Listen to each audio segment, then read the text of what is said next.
be absolutely devastating.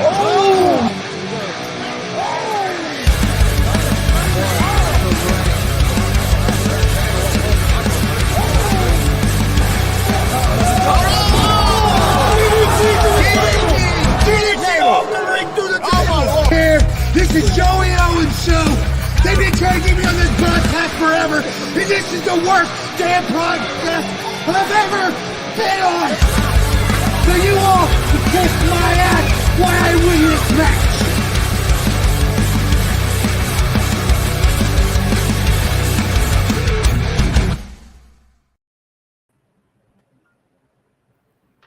All right, what's happening, everybody? Welcome to G.W.R. Gonzo's Wrestling Room here Wednesday night, July 5th. I got it right. Got it right. I was been a day ahead all the last few days. No, I'm Chris Gonzalez, joined by Tony Gonzalez, also joined by Marcus Fine, like always. How's it going, Marcus? Doing all right, guys. Good. Marcus, I was going. If you wanted to, I was going to let you start things off. Well, you didn't let me introduce When you. you- Sorry. Better introduce that guy right there. Sorry. I got ahead of myself. It's special guest, Pro Wrestler Damien Deville. Maybe that's what he wanted me to do. Thanks This for is having Damien I jumped Deville.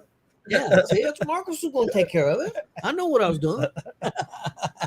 All right, well, this is all over the place. I touched base with Damien earlier to see if there's anything he wanted to talk about, and he said just go for it. So I wrote out a page, so let's see. Well, I'm going to try to go back as early as I know. You grew up with shooting with Shane, yes? Yes, sir. Tell us about that. Did you go to school together? Or? I think I've known Shane since 5th grade, so I think that would put us at maybe 12. At 12 years old, I met him, and I had a friend, and he had a friend, and we all just became friends. So yeah, we go way back, like middle school era. Were you guys wrestling fans back then too? Absolutely. That's kind of what brought us together as friends, is learning. I think one of us might have wore a wrestling shirt to school one day, and I just, kicked it off. And I mean, it went so far to Stay right there.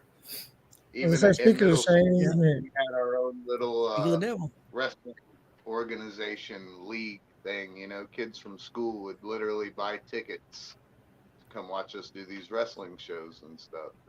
And it's cool now that, us being in AACW now together doing, basically living out our dream, it's pretty cool.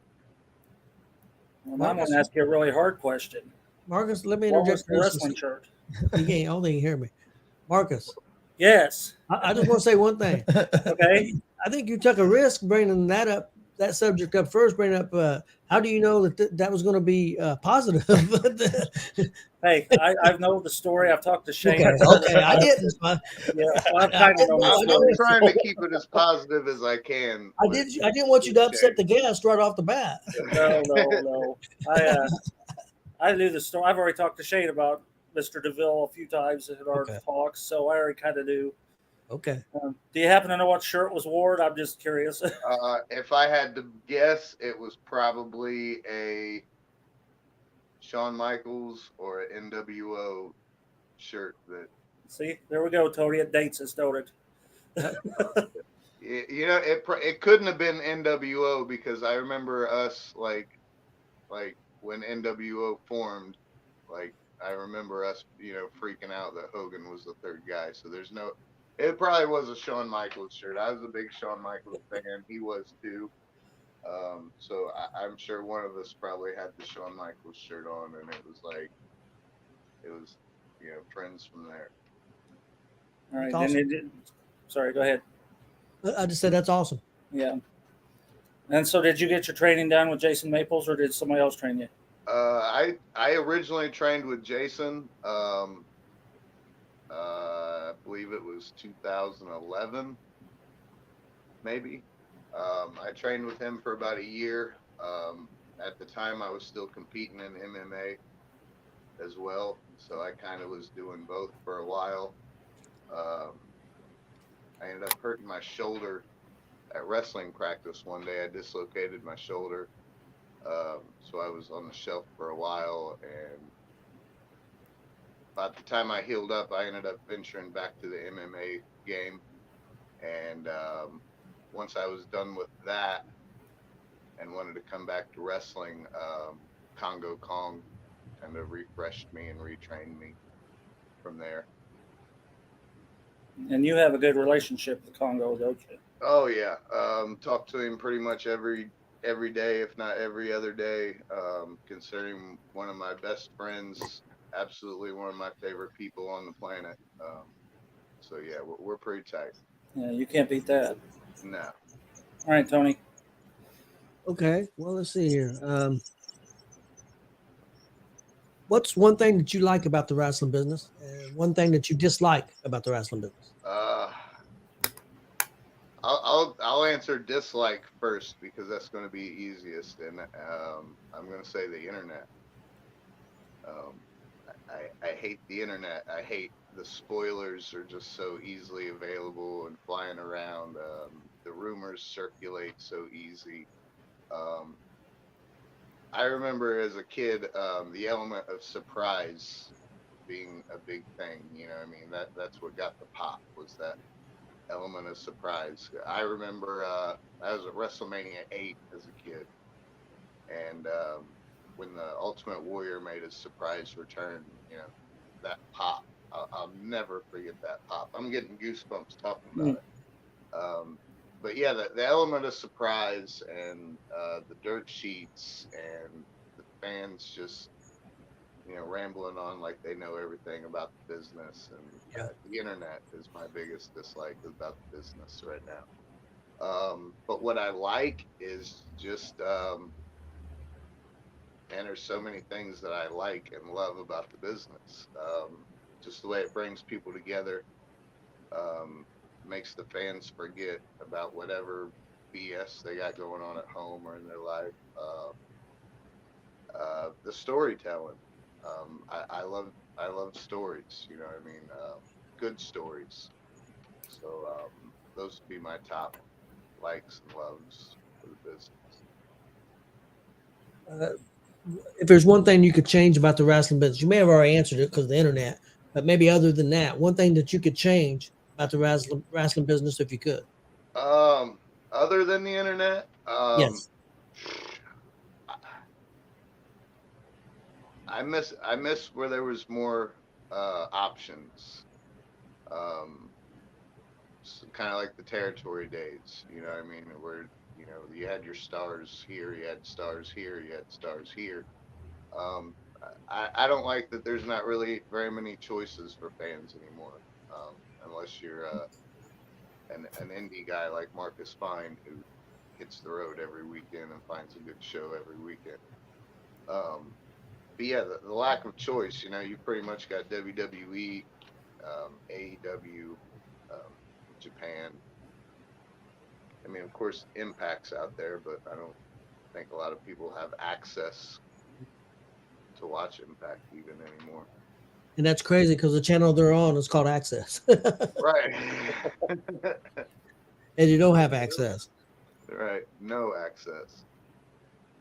I get to watch it quite a bit, and it's very good. It's a shame because Impact does a really It good always job. has been. I feel like they don't really get the recognition that they deserve as far as they have a lot of good talent that people really know about, and it's always a good show.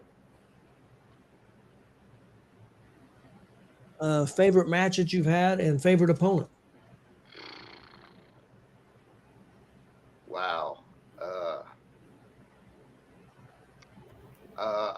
I'm really here lately. I've been really stuck on my last man standing match with Johnny Crisis, and I would have to say he's probably my favorite opponent just because the chemistry we have together. Um, every time we've ever been in the ring together, we've tore it down. So I would say he'd probably have to be my favorite opponent. Kelly had a question. Do you have a favorite referee?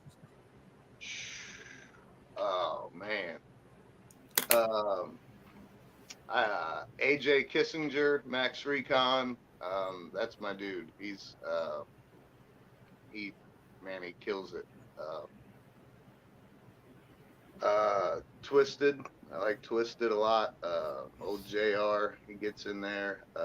TJ. All the AACW refs. They got a lot of potential. They're gonna be good refs.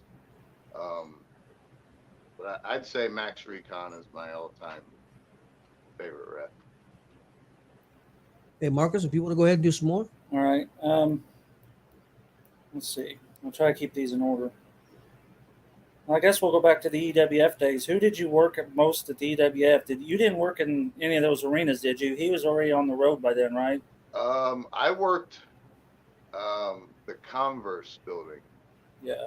When he was over in Converse, I did a couple shows over there, and then, like I said, I hurt my shoulder, and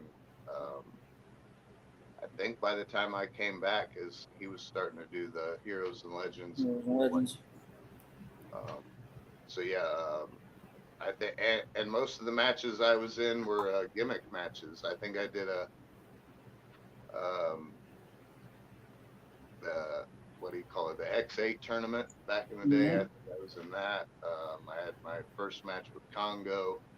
I did a battle royal. I don't really think I did a lot of one-on-ones with EWF. I think that's back when we first saw Damien. Yeah, I think over there. I think he was there, if I remember correctly. Yeah, because we went to a couple shows over at Converse. Yeah, I think the very first show, my first match was against Congo. Well, he was Osiris there. And I remember it was so cool because the New Age Outlaws were on that show. Yeah, I was there that night. Yeah, and see, like I said, going back to my relationship with Shane, like we grew up on DX and NWO, and so for my first show ever to be in the locker room with, the New Age Outlaws, like I had made it at that point, I mean, like one show in, and I'm like, I've made it. And then I think my second show, I think Matt Hardy was there at the X8 tournament. So, yeah, I got kind of spoiled there my first. Right out of the doors, yeah. Yeah, first few shows. Well, I know you wrestled for AACW and you wrestled for EWF. Who else have you worked for? Oh man, mainly like places in Ohio, West Virginia. Because there for about 2 years, I was on the road with Congo every weekend. So, yeah, she's starting to crap. No comment on that one. Oh man, maybe we should just put her on there. She's coming in hot with the questions. The fines equally. The fines are awesome to me. I have so much respect to you guys. Just the love you guys have for the wrestling business. Like I said, every weekend you guys are going somewhere to watch it, and that's just so awesome. And I still need a picture with you and Miss Fine. Yeah. We need to update the one of us. We can do all three. Yeah. Well, Damien, I'll tell you a promotion I'd like to see you work for. And I know you know the ladies' man, Mike King. I want to see you up at DCCW. I think I'm gonna have to talk to Mike and see what we can do about that. Because I would love to see you against Dex Royal or Dutch Boy Platinum. Many people up there. I mean, people that told me they'd like to see me go over there and do a couple shows. So I might have to talk to Mike about it. And if Mike says no, I would love to. I personally, I'd like to work Mike. I'd like to be able to work with Mike before. Oh yeah, I forgot about that. Both of us are done, because he was in the EWF days, when I started. So anyone that's still working now from there, I would like to work with before I decide to hang it up. Yeah, I'd like to see that. Yeah, I agree. Yeah, I would. And Jordan James. I mean, there's a bunch Mike, of them. if you're out there watching, give me a call. We might have to talk about some things. And if he's not, you come on tomorrow at 6 o'clock and you can tell him right on the air. Yeah, he'll be on there with us Yeah, tomorrow. you guys do have him on tomorrow. Yeah. Yep. Let's see. Did you tell us any notable opponents you've had? I know you wrestled Tongo Kong. Did you have any others? I think the only Bob Holly Oh wow! here in Ohio would be the only. What was that like? Because we know the stories of Bob Holly and Stiff and I asshole in was general. so scared knowing that I had to work Bob Holly. Like I was nervous as fuck because, like you said, I'd always heard, if you go a little too hard on Bob, he's gonna let you know real quick, and it's gonna be a lot, But it was actually fun. It was actually one of my funnier stories. I remember the ring had got set up the day before the show. And like I said, it was at a fair in Ohio. And I mean, the next day, like this mat, that whole ring's cooking, you know what I mean? Blistering hot. And I remember me and Bob locked up. We did some, back and forth, yada, yada. He took the first bump to the mat.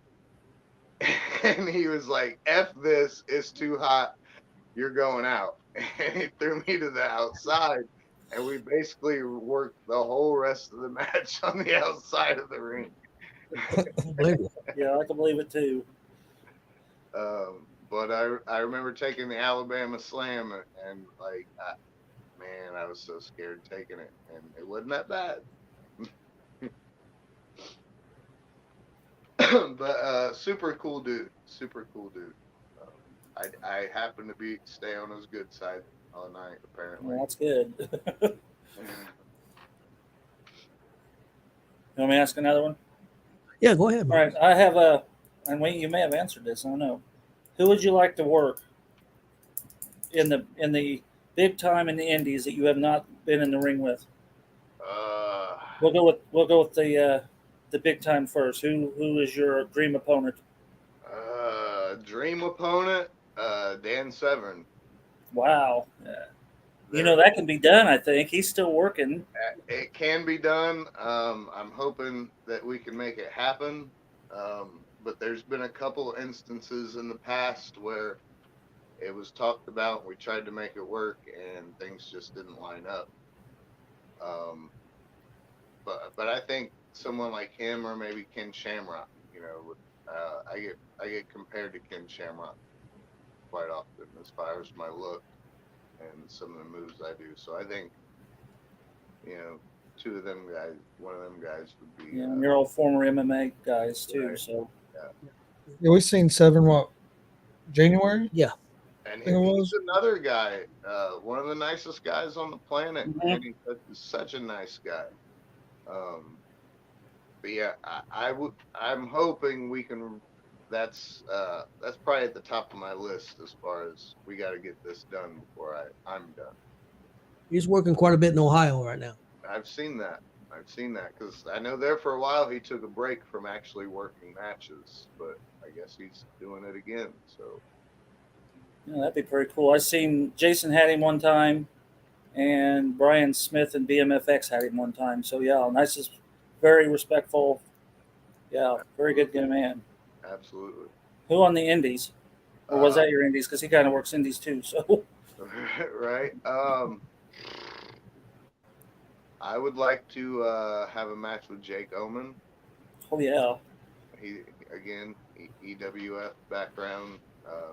I remember he was one of the guys that there was a couple training sessions where I was first learning, where he'd help come in and help with the chain wrestling and stuff like that. So I think it'd be cool to work with Jake Oman. I'd like to see that. yeah, that'd be fantastic. Best decision you've made in your wrestling career, and worst decision that you've made in your wrestling career? Worst decision. Back in 2011 when I started, I had I just didn't do it the right way. And I think this is why I'm so big now on guys following tradition and etiquette. But I just came in, being a pro MMA guy, a champion in MMA. I thought, I deserve this push. I deserve that spot. I did everything wrong. I came in just big head, chip on my shoulder, bad attitude, and it was just the wrong way to do it. Best decision would be probably, reaching out to Congo and getting back in it and coming in and learning and doing it the right way. Yeah, that makes sense. And I got a part two to that. A couple of years ago, when I came to AACW, the plan was I was going to do 2 or 3 shows, and I was going to retire at one of their shows at the last one. And my granddaughter came to the show and fell in love with professional wrestling, so that kind of, it's like, you're not retiring now. I want to go to more shows, So sticking around the last couple of years would probably be up there as well. Best decisions. Would you ever like to run your own promotion? I would. I would like to do that. I'm kind of getting an insight of it, now with AACW. So I think it would be awesome to run my own promotion. Maybe one day. From a wrestler's point of view, and like you said, you're starting to take a look at it to run a promotion. What do you, right now, because you've not run a promotion, but what do you think would be the hardest thing? Finding the right talent. My biggest thing that I don't like per se is you see a lot of the same guys everywhere. I think if I was running a promotion, I would not want guys that were seen at another promotion, 30 miles away last weekend, repeatedly. I feel like there's the same faces on too many cards for too many promotions. So I would try to switch that up. I can see that, but I also see it's probably hard enough to find good talent. And exactly, and I think that's part of the problem. Probably a lot of why you do see that is, you got to go with who draws. You got to go with who, can go in there and tear it down and do their job. So that's probably a lot of the oversaturation of the faces here in Indiana, but it's definitely out there. Kelly's got a question here. I don't know if you can see it. What to do to help my kids with boxing training? Where are they at? Well, I think she's wanting to know what you do as far as helping with the kids. Oh, we have I work with a guy named Tony Howard. He's a former state boxing champion. He has a program called God's Corner, and we actually are working on our second location in Marion. But he brought me in to help him, teach, boxing for the kids. It's kind of a Christian-based program, but it also it's not so much teaching kids how to fight, but how to fight in life. The obstacles and the struggles and all that's going to be out there. We try to make them aware of it before they're faced with it, so it's fighting in the ring and fighting outside of the ring, in life in general. It's totally for the kids. It's a free program. Any kid can come over and train with us. We do have rules as far as you got to get good grades. You got to, your parents got to say you're doing good at home, and we've had a pretty good success rate as far as, you know, getting kids back on track with their grades and stuff like that. So I'm pretty You, proud. do they compete in any tournaments or anything? We just had two kids, had their first fight a couple months ago. Both of them did very well. They lost by decision, but that's part of the game, you know what I Mhm. mean? Yeah. They're both ready to do it again. So Cool. That's a good question, Kelly. Is there still a lot of like youth boxing competitions around, or is it hard to find like places um, for the kids around to here, compete? the only ones we've really found are down in Indianapolis, around here. Indy has a couple different things for boxing down there. I think Fort Wayne has one as well, but we've been basically going down to Indy and those promotions. Yeah, 30 years ago, I had a son that started off boxing when he was 8, 9 years old, and luckily, the guy that was training here in Muncie, he actually they ran a program, Silver Gloves, and so they ran a lot of tournaments. They trained boxers here in Muncie, but they ran a lot of the tournaments. Right. So my son got to box quite a few fights, but of course that was a lot different. You know, there was all over Indiana. It was fairly big for kids at Yeah, that time. boxing used to be big. I think in ways it's starting to make a little comeback. Um, but it's nothing like it used to be. Boxing was it back in the day. I remember once a month watching HBO fights was a big thing back in the day. Yeah. They had some classics on HBO back in the day. Oh yeah. Marcus, go ahead. Yeah. Well, I got one more before we dive into AACW stuff. Uh-oh. Your Mount Rushmore for the big time, and then your Mount Rushmore for Indy. See, you should have asked him, Tony. I know you're laughing because that was your question. I had one. That's fine. I'm good with it. Oh, big time, I would have to say.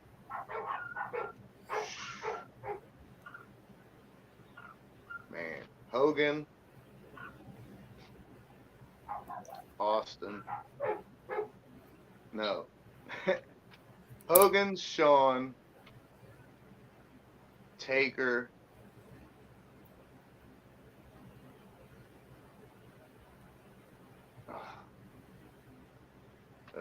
Savage. That's pretty solid. Yeah, that is. Indies. Congo Kong. Jake Oman.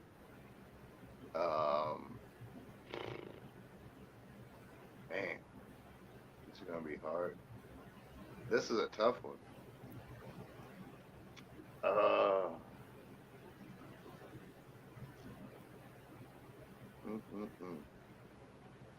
I'm gonna say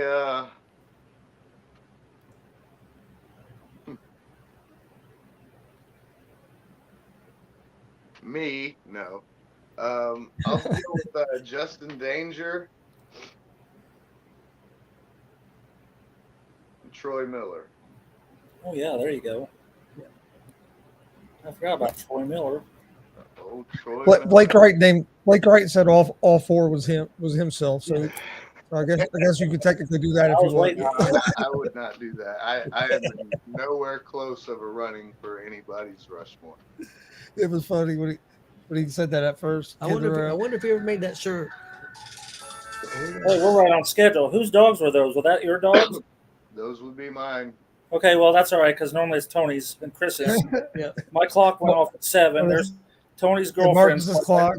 We had dogs in the Yeah, background, that's so that's about the way every show runs. So I think my son came home, so all three of the dogs was going at it. Oh yeah. Dad, you got anything else before Marcus goes into AACW? Yeah, I've got a couple here real quick. Any favorite hobbies? I mean, besides weightlifting and training the kids and training for myself, training Tanner Kelly these days.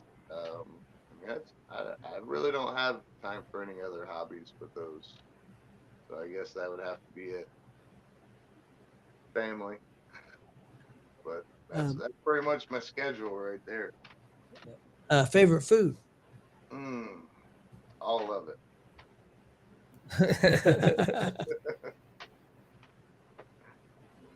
Oh yeah. Okay, Marcus. Can't go Yeah. wrong with food. Yep. All right, let's see if I keep these in order. I love food. Like I couldn't say that I had a favorite food. I'm going to go with, we're going to start out with people that work at AACW. And I went back and looked at a lot of my old pictures that I've taken over the last several years. So I'm just going, you brought up Troy Miller. Tell me your relationship with him. You've been in the ring with him, right?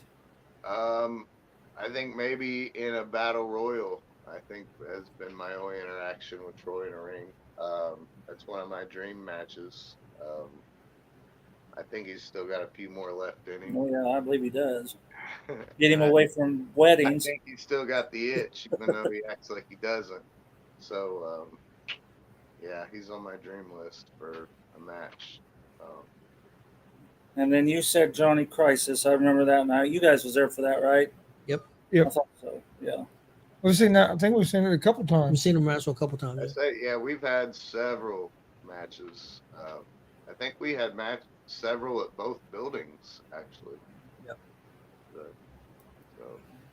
And he was a mainstay for EWF. That's where I first seen him as well. Yeah, and that's the thing, like Danger and Crisis, like I remember like meeting them when I was just taking my son to EWF. You know what I mean? Like I was just a fan at that point too. And then once I started training, and you know, like we go back pretty far. So.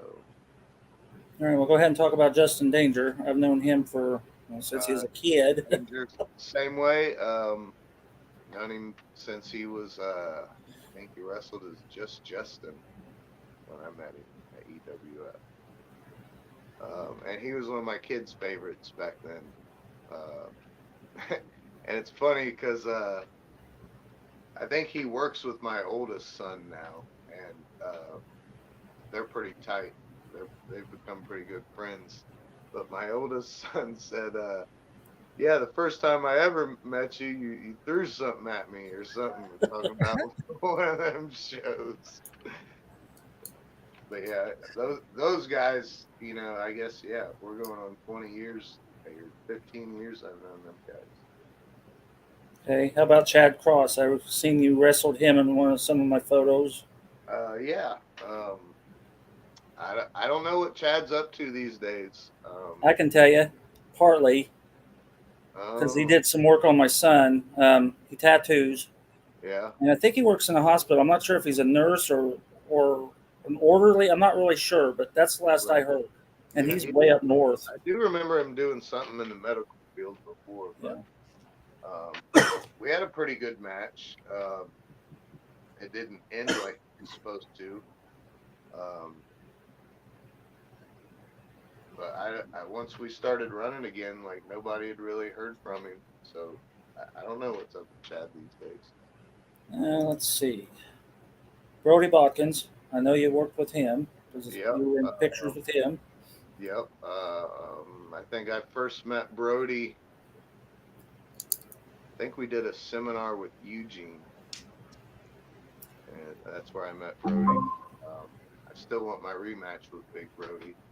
Well, you better hurry up and do it because he's getting ready to go to Texas and work with Dustin Rhodes for 3 months. I'll let him go down there and try to get better. There you go. I'll let him know. I bet I see him Friday. Then we can have a rematch. Okay, how about Jake Elliott? Did you ever work with Jake? Jake Elliott, I think I've had a triple threat match with him in Crisis. I think. That's right, you did. Yeah. So and he's improved so much from the time he started to where he's at now. So I could definitely see myself wanting to step back in the ring with Jake.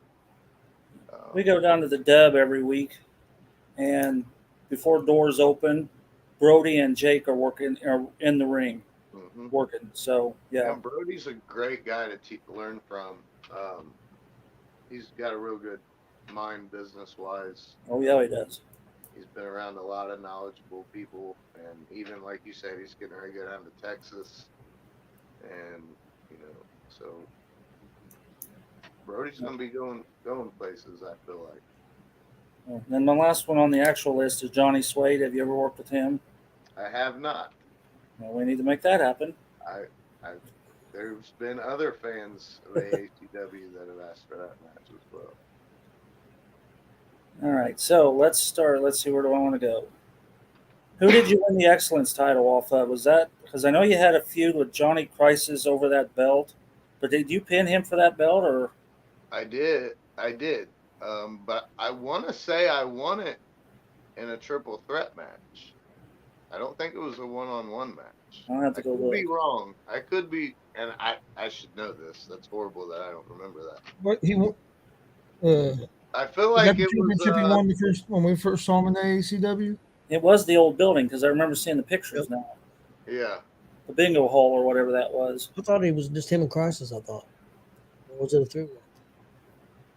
Man, Oh, no, I'd have to go back and look on our YouTube page, but For some I know we have reason, a feel video Like of it it. was me, Crisis, and Loveless. For some Could have reason. been. It might have been. Was Loveless wearing the mask? Yeah. Yeah. Yeah. Maybe right. I could be wrong, but I feel like that was the night I won it. And I then think it was. yeah, and then you turned around and lost it. While we go into that, I mean, I feel like I was severely screwed out of that title. Yeah, Justin has got one coming. Matter of fact, I think I said something to him about that when he was laying on the mat bleeding after Christian Cash beat him at the last show. What goes around comes around. I think that's what I told Justin. But yeah, I still feel like I need to get my hands on him for screwing me out of that title. And I still have my sights on that title, but I also have my sights on the world title these days. and you lost that right after your match with Christian Cash. Yeah. Because that's when and then I don't know if Kelly was trying to stir the pot when she asked about favorite referees, because that was the night that Shooting with Shane was your guest referee.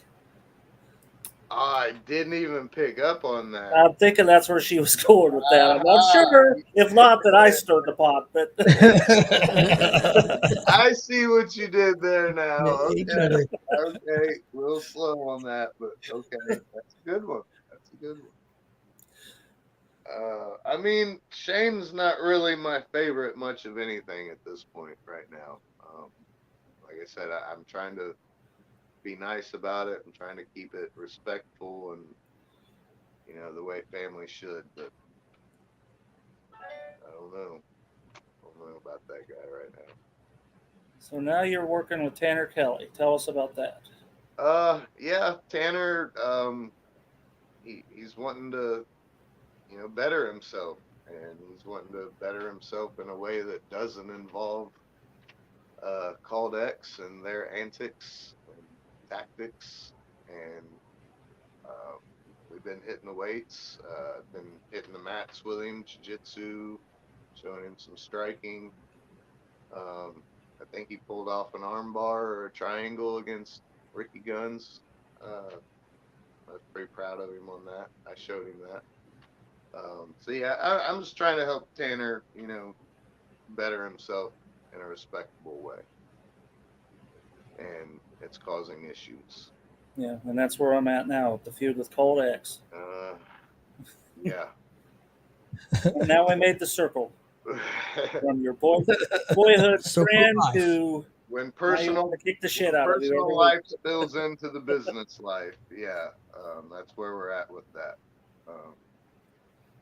Because Shane's just he's been making the kid's life hell, and inside and outside of the business, and it's just I'm not gonna stand by and let it happen. Like I said, I'm trying to help Tanner. I know I don't got much longer in the business, so I'm trying to help these young kids. Tanner's one of them. He's family. Um, that's Shane's adopted son, so that's my nephew. That's family. So I'm trying to help the kid out, and it's causing some family problems.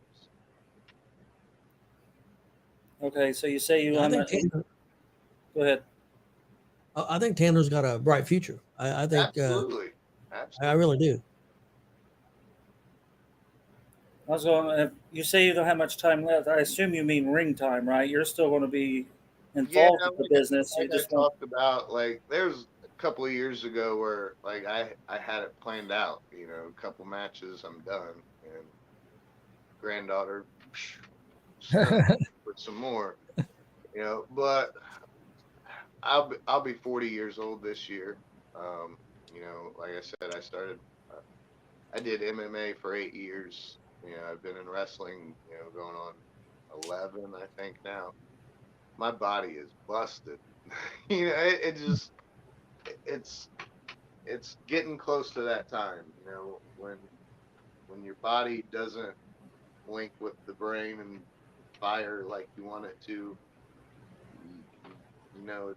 it's coming. It's coming. That's a lot of wear and tear on your body. It is. Every morning I step out of the shower, my hip pops. My lower back's killing me.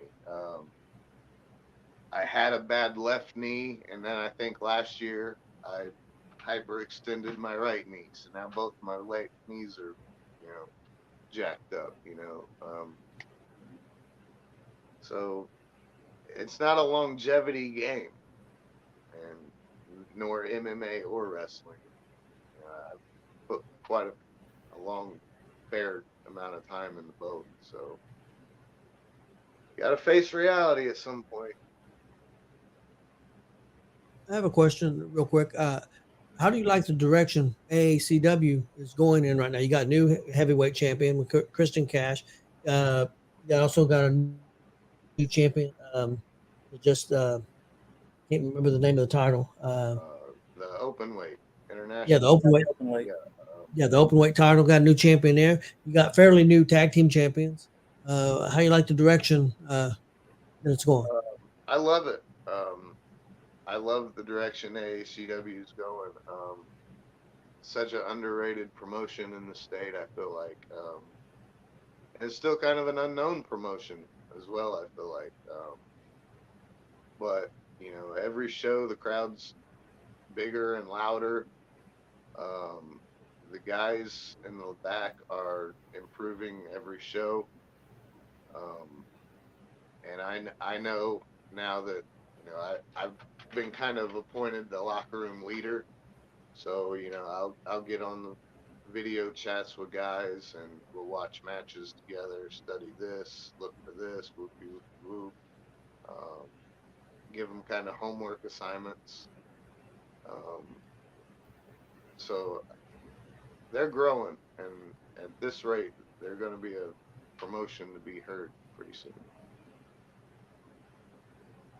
Yeah, you guys got a great promotion. I mean, I think it hurt you a little bit this year with the building issue. It's hurt you guys a little bit this year. I mean, I think you would have meant to that. Limited your shows, but I think Marcus had told me that it looks like you guys got that possibly fixed for the coming years. So Next year, that building, I think we've already locked in 6 dates at that building. okay.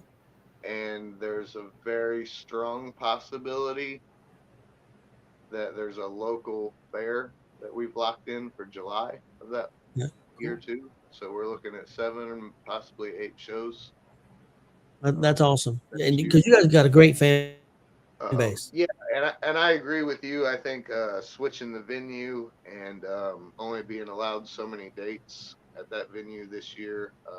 I mean, I wouldn't say it hurt us, but it didn't help us either. Yeah. And I know last month there was just so much going on that weekend. I think Kokomo had a big game in town. I think WWE had a pay per view going on that night. Mhm.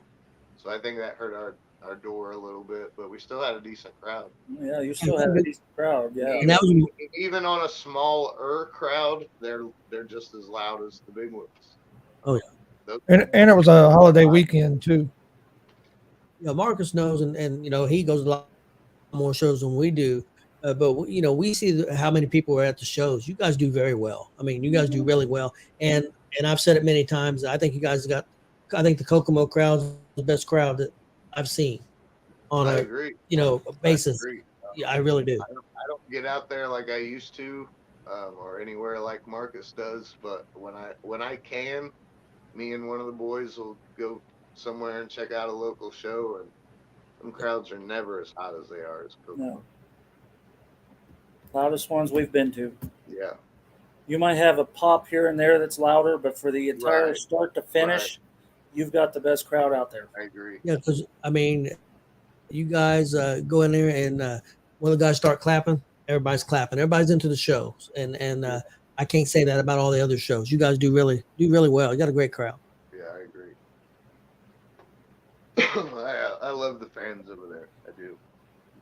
And Kelly and I went to a micro show here last month, and it was a whole different crowd. I mean, Matt Weir was there, and I think there was another AACW fan, but that crowd was wild too in Kokomo. So it just must be Kokomo and wrestling, I guess. I don't know. Loves their I think wrestling. I think Kokomo's pretty wild. Period. Yeah, that's Not a going to fact. argue that one. Yeah, that's correct.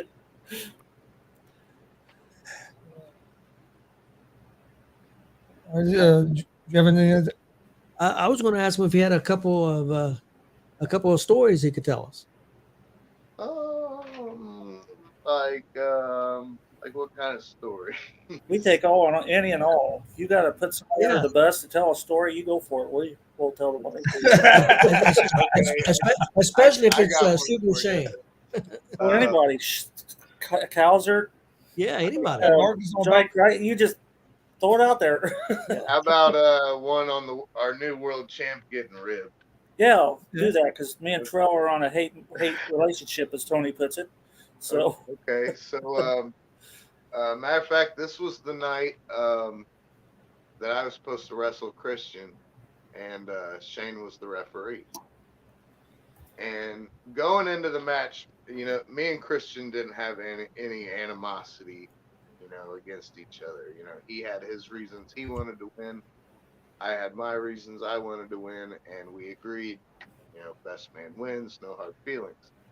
So there was times in the back where we would, run into each other or interact or whatever. But he had got some new gear that night that he was, wanting to break out for this match.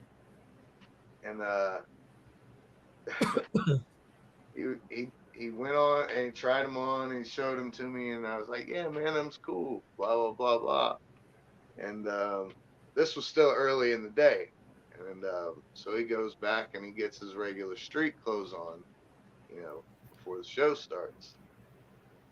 Well, at some point, I think we heard this the other day. Go ahead.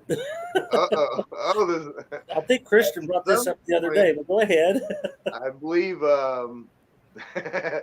Johnny Crisis found these trunks, and he basically caked the whole inside of these trunks with icy hot. And so it gets about time for Christian to get dressed, get ready. And he gets dressed, and I remember him coming out in the hallway. I was already out there stretching out a little bit, doing some shadow boxing. But he comes out there and he starts doing a little bit of stretching, and like he's pouring sweat.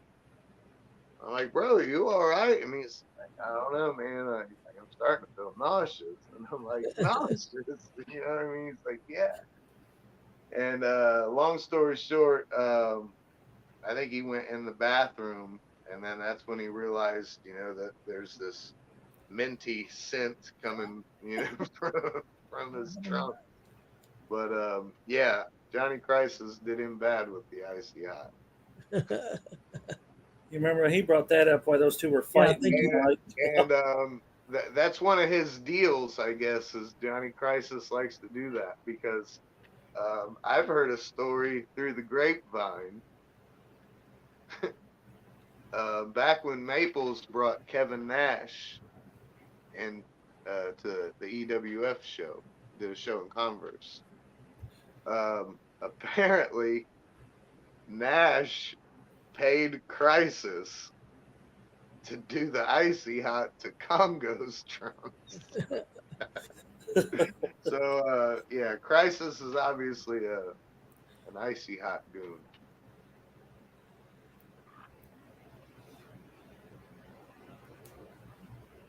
Man, take it off. Shane says he remembers that well, watching Cash's reaction.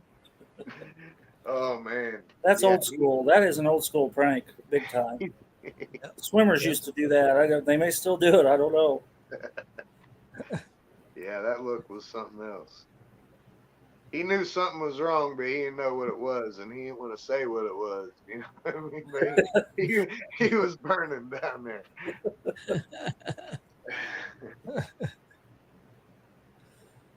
How did he ever find out who it was, and how long did? I think he ended up finding out. If not, he knows now. You'll know that. Sorry, Crisis.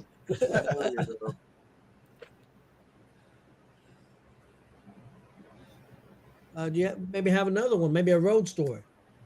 Al Snow got a bunch of us free. Well, not me. I got free drinks, but a bunch of people got free food because of Al Snow one night at, I believe it was Hooters. A bunch of us went to a show one night, or a Hooters after a show one night. And I think we pulled up, and it was one of those deals where we pulled up and it's like 15, 20 minutes till they close. You know what I mean? And we're like, oh, they're going to be shitty. There's like 20 people, you know, but we go in and we're like, is it cool? And they're like, yeah, it's cool. No big deal. There's nobody else in the place. Just, gang of wrestlers after a show. So we put 3 tables together and we all sit down and they come over and ask everybody what they want to drink. So everybody got their ordered drinks and they brought the drinks. Then they took everybody's food order and they started bringing the food back. There was so much food that 2 waitresses brought it. And, they sat some people's food down and they still didn't have it all. They're like, all right, we'll be back with everybody else's. Well, I don't know what happened, but we never seen any other waitress. Wasn't nobody else there. Never seen nobody else. So everybody's eating, finishing their drinks. It comes about the time everybody's done eating, and a few of us, me being one of them, hadn't got our food, that we ordered. And so, we finally see a waitress, and she's pretty much bringing us the bill at this point. And we're like, hey, a couple of us didn't get food. We didn't get our food. And at this point, their doors should already be locked. I mean, they're closed for the night. Well, it became a big, shindig of like the cooks had left, so they couldn't even cook, do the food that didn't make it out here. But long story short, and I believe the police was called, but I think we paid for drinks, and that was all that we had to pay for. But that was thanks to Al Snow. That he was like, no, we're not. Nobody's paying for nothing. You know what I mean? And then the cops came, and it was agreement. We'll just pay for the drinks. Because everybody did get their drinks. But yeah, it was a messed up night. To this day, if I see Al Snow or any of them guys, it's like first thing we say is F Hooters. You know what I mean? It's like everybody knows. I go with that 100%. He's on that train as well. Yes, I had a bad experience here recently. Really? Yeah, and everybody I tell that story to, they're like, yeah, man, F that place. So. Well, Tony will see. We'll see Al Snow on Monday, Tony. You ought to go talk to him Yes. about that. Yeah, we will see him Monday. We'll see him Monday there in Jay County. That's right. You guys can have Hooter conversations. I love Al Snow, man. I'm trying to get some of them guys, and I hate what day of the week it falls on, but I'd like a lot of them rookies to get over there because he's doing that seminar, isn't he? Mhm. Yeah. Yep. Yeah, he is supposed I'd to be. like Yeah. a lot of the AACW guys. To Well, I take think he's got another one over for the War. The guy that runs War over in Ohio, sometime in August, I think. He's got an Al Snow seminar coming up too. Yep. Let me look. Yeah, I think that seminar will be good on Monday. Then I also think that's going to be a real good show. Yeah, I think so. Yeah, I agree. Do you have any upcoming shows, or are you We waiting for the AACW come back? pretty much waiting for AACW to come back. I do have a guy I'm waiting to hear back from about a possible show in August. But at this point, time's getting a little scarce, so I haven't heard from him, so I don't know if that's going to happen. It would be a really big deal if it does. It'd be over at Grissom Air Force Base. It'd be a joint show with pro wrestling and MMA. Cool. It'd be a pretty Yeah, that'd be deal. cool. But I haven't heard back on that yet, so I don't know if it's not happening. I guess this thing with Al Snow is a comedy thing. Oh, that couldn't be bad. Yeah, he's doing a comedy show and they dinner tickets and VIP tables and yeah, that's on I'd go watch that. October 28th. Oh, yeah. I'd go watch that. Yeah, October 28th. We went What was to that, Lima, Ohio. I think it was Mick Foley and Jake Roberts. They call it a comedy show, but it's basically them just telling a bunch of funny road stories and Yeah. backstage stories. But very good time. Very good time. We do have a comment up here from a friend of yours, Ricky Guns. Said hi. Sure, that's not the call, Ed. It says hi Oh, to is that all me. it says is hi? Okay, I It says thought hi to Ricky me, Well, and it's but got that some, has some, say has something that- else. it's but got it has some emojis after it as yeah, well. laughing emojis. Yeah. Yeah. Swipe. Can we just swipe that off there?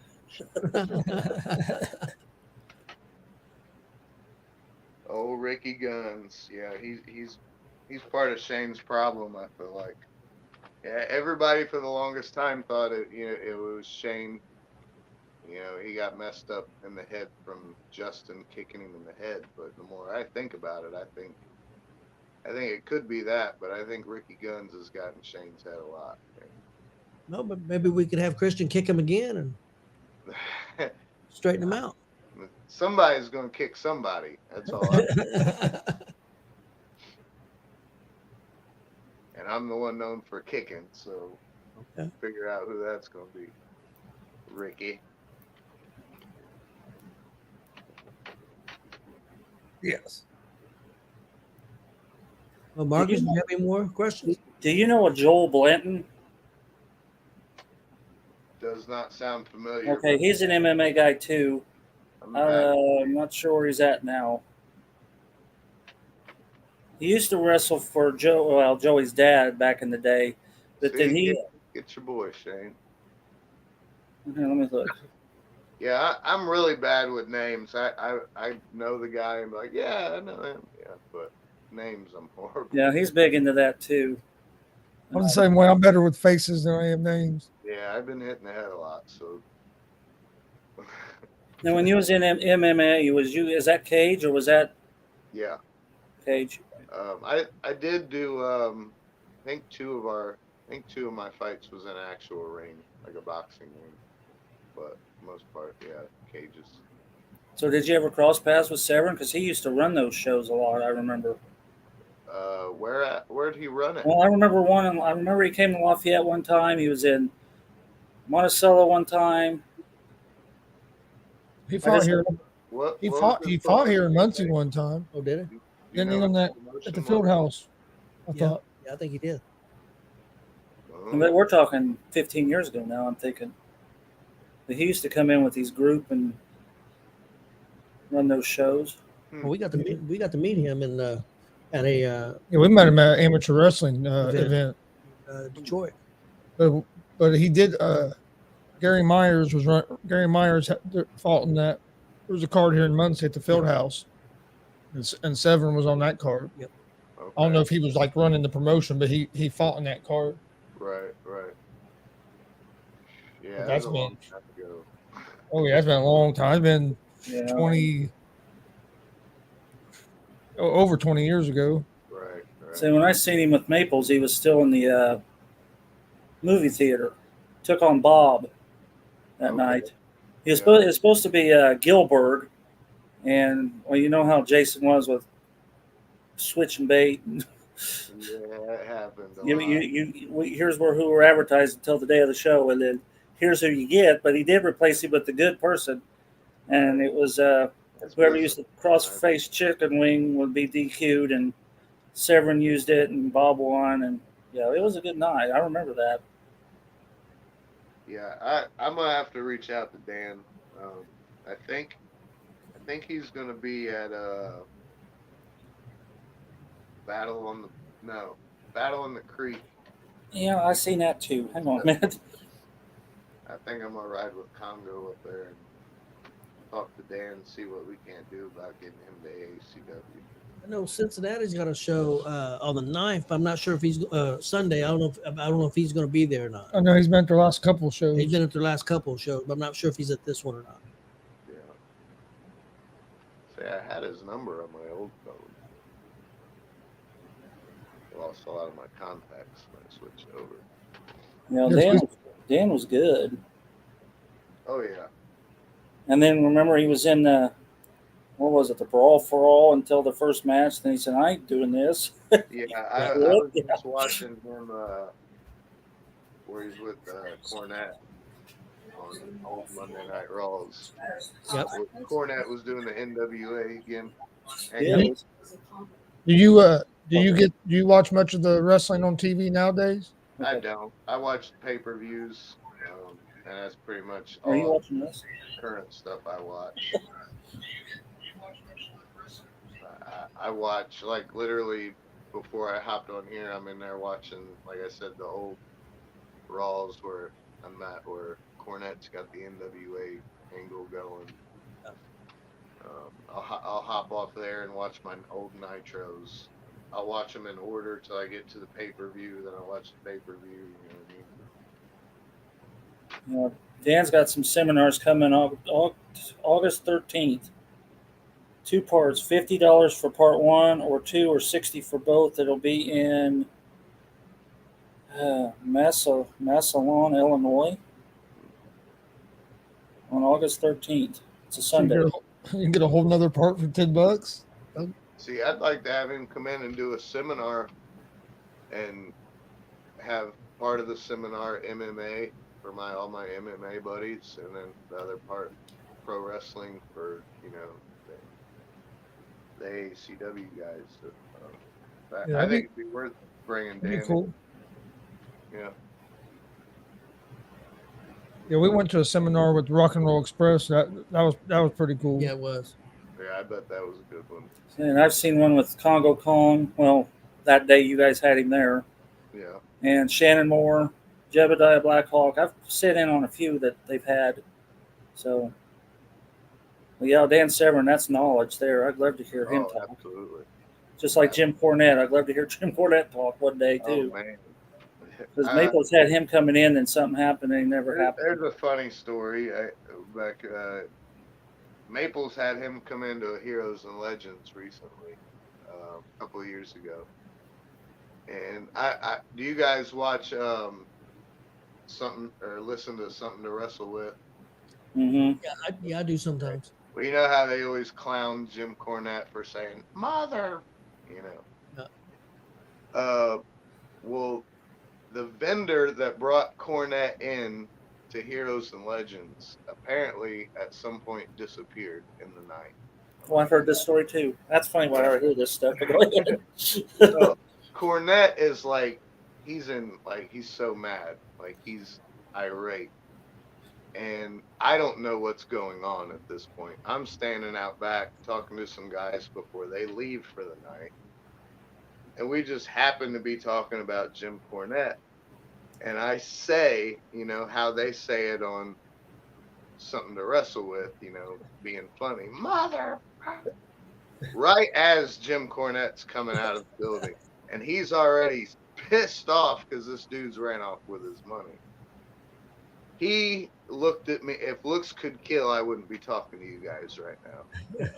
But yeah, that was like real funny. But I instantly like tried to like be cool with him, and I was like, man, I'll help you find this dude. You know what I mean? But it was just one of them things where like you say something like when you're a kid, you try to cuss real quiet, and your mom is coming in the room as you do it or something like that. It was one of them moments. It was pretty funny. Well, let me ask you something else. Since you brought that up, and if you don't want to talk about it, or even if you weren't there, you know who Rob Reeder was, right? Yes, I do.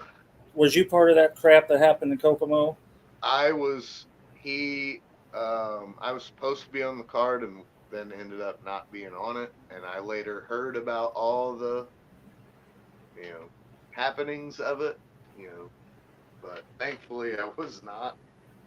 That's the one where the building commandeered the ring, Tony. Yeah. In Kokomo, when he locked himself in the office and the police were in there. And I have that poster out in my garage, though. Really? Yeah, I got the event poster out in the garage. I got. That's awesome. Yeah, and then you know what kills me is he did that the year before too, and how he got the second one booked after the shambles the first one was about. Yeah, because I remember going to the first one, to watch it, and then, like you said, next year it just happened, but worse than the year before. Was you at that show, Marcus? No, I had a falling out with Reeder and told him to basically kiss my ass. So I want to say, I could be wrong, but there's not too many promoters I do that to, but he was one of them. I want to say he did a show in Marion at the Coliseum, and this was it probably was that same time frame. But he advertised Stone Cold Steve Austin was going. Oh, well, I got the story. I can tell you then. Go ahead. Is that's the same? No, I have another one. No, I have another one. Okay, but yeah, it wasn't Stone Cold. It was some guy that. Even colder. I know who you're talking about because Basher played it. Yeah, so fill me in on this then, Marcus. Okay, well, this was the Carver Center because I'd been in that building before. I thought when Shane booked that building, I've been in here before. He had booked Diamond Dallas Page. And Diamond Dallas Page, they pulled up in a limo because I'm standing out. Well, you know how I am. I'm one of the first people standing there. Yeah. And this limo showed up, and they put this big sheet over these people and walked them in like we weren't supposed to know who it was. And when he gets there, and they say, "Oh, Diamond Dallas couldn't make it, but we got a guy that's in the Indy top or the PWI top 500, number 4 something," and I can't remember what the guy's name was, as the replacement. Well, the magazine that just came out like 2 weeks prior, I had it in my car. So I went out and got it, and I'm looking through it, and I walked up to the reader and said, "Now you show me where the hell that guy is in this magazine." Right. Well, of course, he couldn't do it. And I said, "Well, kiss my ass." And that was the last time me and Reeder had anything to do with each other. But because I called him on it. Yep. Wow. So not only did he have a replacement, he had a replacement that didn't make the 500 like he was trying to tell everybody. Show me where he's at this list, damn it. Yeah, that was at the Carver Center. They had a guy named High Voltage. Troy Miller was there. I know Shane used him for a while. The Rancher. I know he used the Rancher for his ring announcer there for a while. And, I do remember that. The guy with the Elmo doll. Insane Wayne. Yeah, a bunch of Kenny Nash was on that show, I think. But that's been a while. I got the flyer for that somewhere here too. You're gonna have to have like a whole like house of memorabilia. Well, I got a whole room upstairs. I got EWF pictures galore. They're just buried up there. Marcus could open like independent wrestling museum. I probably could. I really Yeah, probably could. like dude that's got the GWC. Yours could be for independence. That'd be cool. You know, Shane wants me to dig out those pictures, and I think it'd be cool to find some of those old EWF movie theater shows because he's probably sitting in there somewhere. You may be too. I'm probably And say, hey, here you are when you were 12 or however old you was, and yeah. but they're buried pretty deep. But they'll come out one day. Probably after I'm gone. I My look son will forward get it to to him. whenever they get dug out.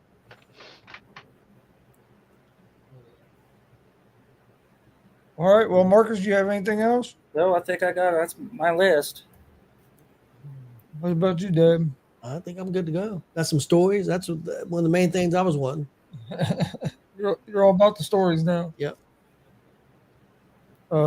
Damien, was there anything else? Anything that we didn't talk about you was wanting to get to? Nah, like I said, I didn't really have anything specific. Probably just like I said, you throw them out there, I'll shoot them down, and I think we had a pretty good one. Oh yeah. I do have one more question, real quick. Okay. Because you've been around for quite a while now. How have the locker rooms changed? I mean, you got a different generation of young guys in now compared to 10 years ago, 15, 20 years ago. Man, they have changed. I think guys today I see a lot of it's more of just a social hangout in the back, as opposed to asking questions to your vets, asking your vets to watch your match, asking ideas, asking anything about anything. The locker room in general today, I feel like, in my opinion, it's just like how society is, in my opinion. Nobody wants to work for nothing. Nobody wants to pay their dues. Nobody wants to put in the hard work, but they want all the spots. They want all this shine and the limelight. I think the locker room, frankly, sucks these days.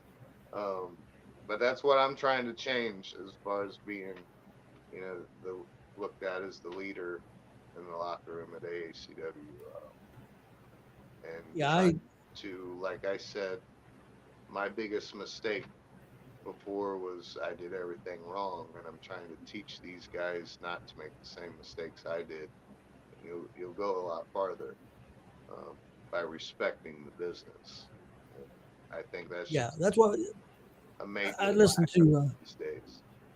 I listen to Busted Open a lot, and that's one thing Billy Ray harps on about doing things right. He said, "I know I came from ECW, and we did a lot of things wrong." He said, "Right. Just because I did things wrong doesn't mean you should do things wrong. I'm trying to teach you guys the right way and help you not make those same mistakes that I made. And I mean, he said, I know I made them. He said, I'm not shying away that I made those mistakes. Right. He said, but I'm trying to teach you a better way, and how the business is supposed to be. I got taught he said the best thing that happened in ECW was when Terry Funk came there.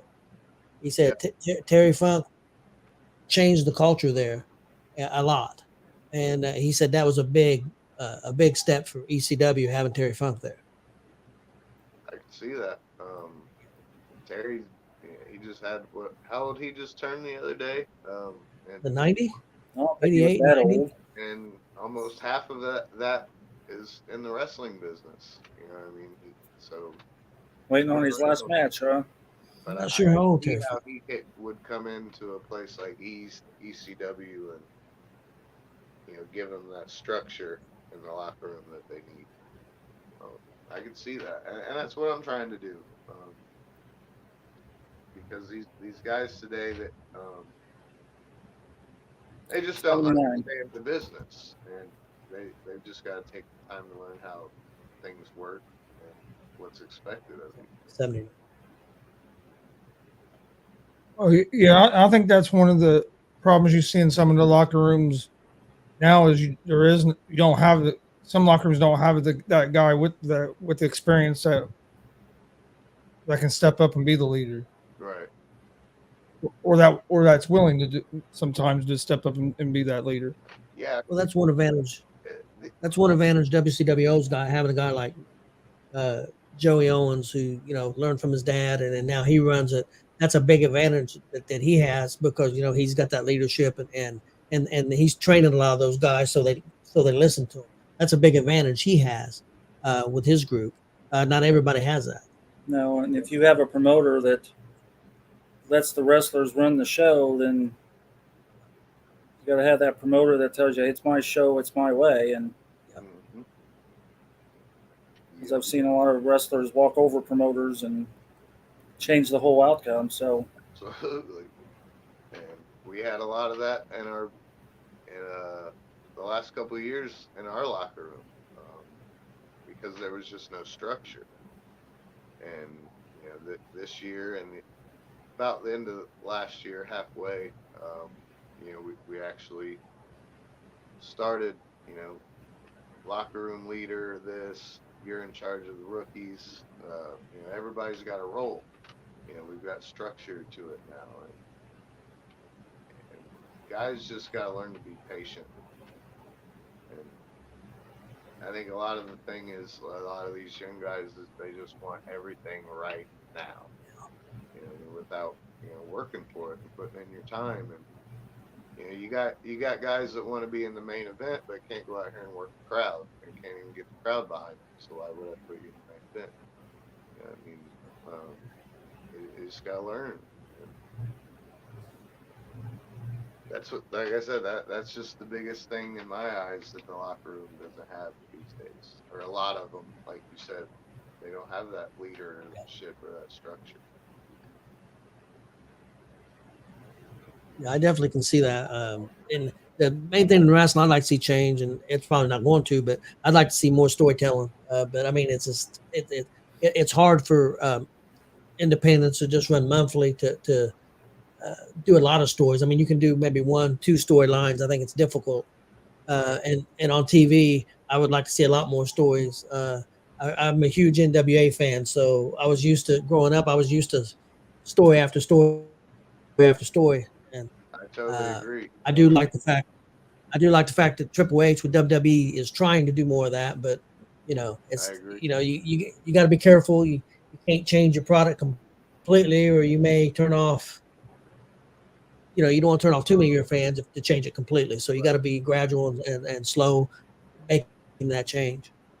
Yeah, because fans today are very, very picky about what you put out there. Yes, Um, and they have shorter attention spans. absolutely. yeah, I'm not saying me because I respect everything, but I've sat next to people that bitch about the dumbest stuff I've ever heard, and I'm like, are you kidding me? It's like, Right. this is the only place you come. Be like me, get around, see what else is out there. You don't like it here, go somewhere else. There's It's plenty like, of other options. Yeah, like I said, options are endless on the indies. Um, there's always another place to check out on the indies. Well, and that's one thing I don't think he would mind me saying it. That's one thing that Joey Owens said. He thinks there's probably now in Indiana probably too many promotions. Yeah, Uh, that's I you know, agree. and he said the big problem is it's some of the promotions are by people that shouldn't even be running the promotion. Yeah, So he absolutely. said that's a big problem too. Um, Uh, there's a lot of them that shouldn't be. Um, I feel like they're just doing it for the fan in them. You know what I mean? A lot of oh yeah, there's definitely oh people yeah, that run shows. them. They're just a fan. I know a few of those. Yeah, and there's so many people on both sides, whether it's running the show or working the show, but they should probably stick to just buying a ticket. Well, I agree, and I know you should run a show to make money, but I also know it's not easy to make money. No, So no, so I mean, but that it's should be your goal. it's a hard.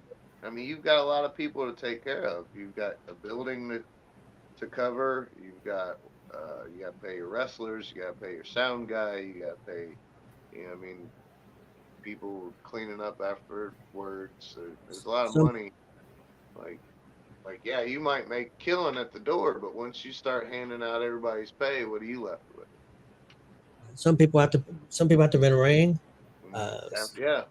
PA system. Not everybody has. Some people have that. Some people don't. So No you know, insurance. I mean, there's a lot of factors into it, and I mean, hell, some promoters don't even pay their guys. So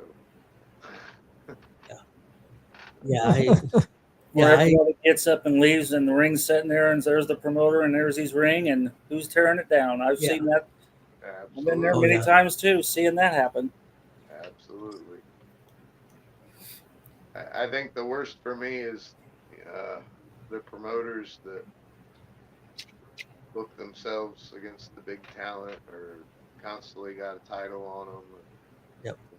They're promoting themselves as the star of their show. Yeah, if you still want to work the show, that's fine, but don't book yourself as John Cena. We can bring up somebody, can't we? Oh, we can bring up a lot, I'm sure. We just talked about him a few days ago. Mm-hmm.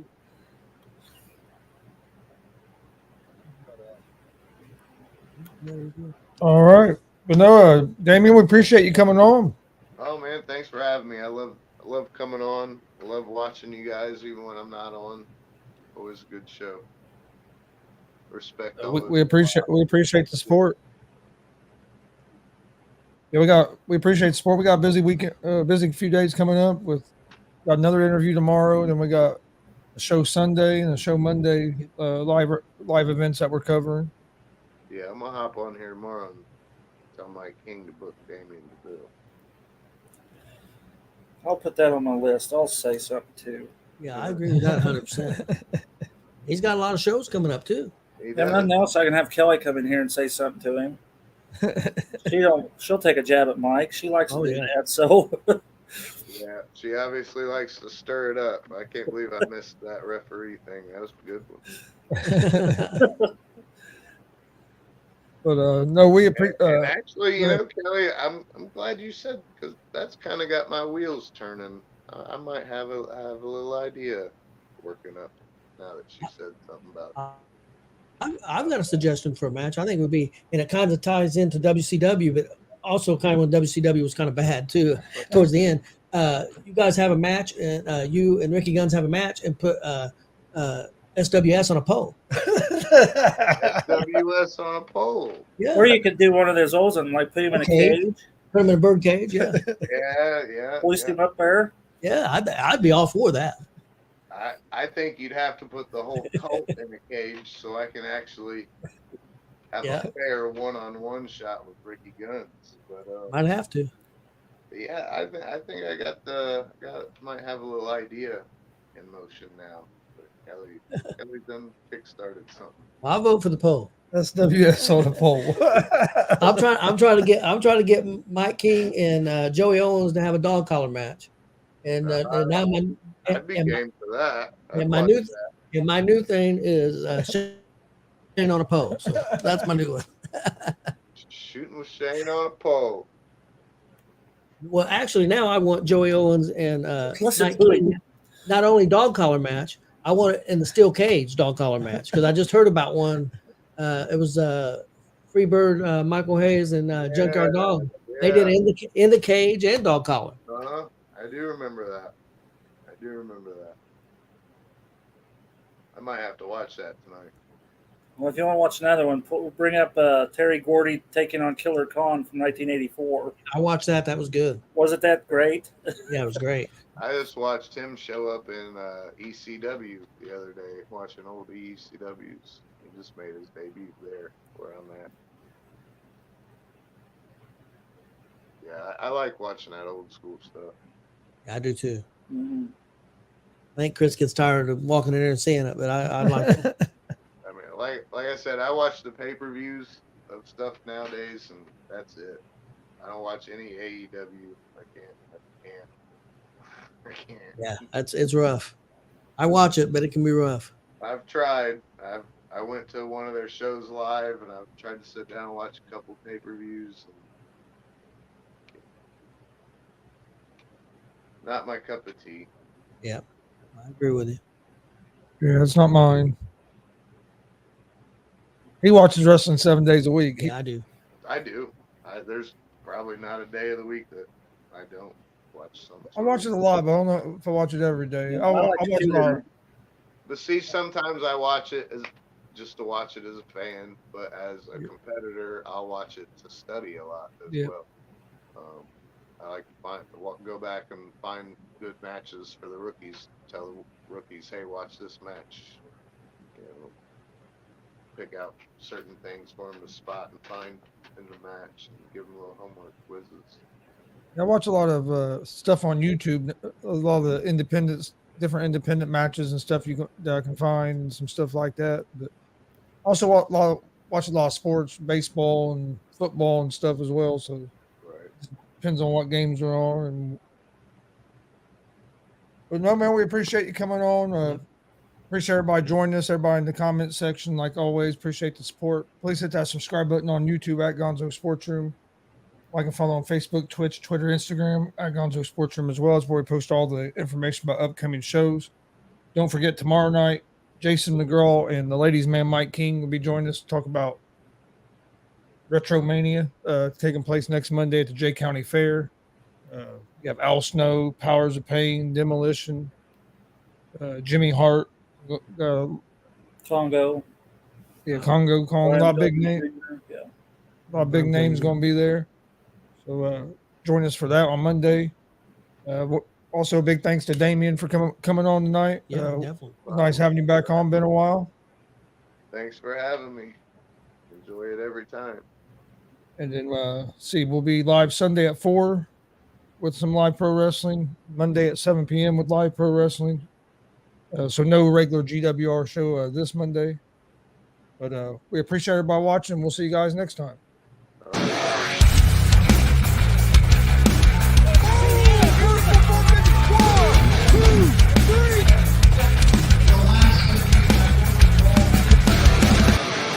That'd be absolutely devastating.